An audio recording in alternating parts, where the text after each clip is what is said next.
For today's video guys, ito ay para sa nanghihingi ng update. Gusto ko sana magpakita, kaso wala pa ako ligo. Ganun. So ngayon, pakita ko lang sa inyo na ito pa rin yung bahay. Mag-update tayo dun sa nagtatanong kung kamusta na yung corner shelf na binili namin sa Shopee. So guys, kita nyo naman na may nagbago, pero yung bahay ito pa rin. So ngayon, papakita ko sa inyo na goods pa rin talaga yung corner shelf na nabili ko sa Shopee. So, yung haba, ayan, tingnan nyo na lang guys. For reference nyo lang ito ha. Yan, yung roller na kahoy.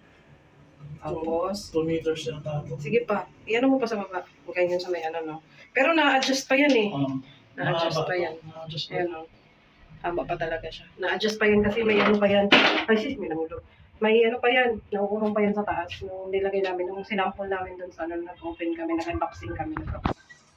Kumbaga, may itataas pa talaga yan siya. So, ngayon sa atin, dalawang ganyan, no? Dalawang ganyan. 2 meters na. Dalawang ganyan. Dalawang ganyan ba? 2 meters na mahigit. 2 meters na mahigit. Yan. So, nagtatanong, kung kinalawang na ba, pasensya na kayo sa ano, CR namin.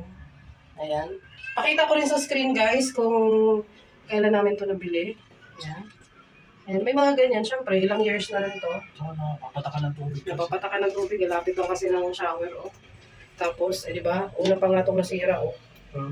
Una pang nasira yan. So, sa haba, may reference na kayo. Sa kalawang. At saka yung sa star din niya, oh. May mga laman po yan, ha. May mga laman po yan. Ayan, sa kalawang, sa tagal na. Ewan mo na. Tatanggal man siya. Ano lang siya, parang stain lang ng tubig. Tapos yung kapit, nung kinapit namin to dito, kasi may pako na kasi talaga dyan. So, sinamantala na ni Habi na ilagyan na lang ang tawag dyan. Yung lock na yan. Dagdag pang kapit. Dagdag protection. Pero, pag inuga-uga, ano pa rin siya, dumidikit talaga siya sa taas, promise, dumidikit siya sa taas. May stopper, may rubber. Tapos, ganon din sa baba. Hindi to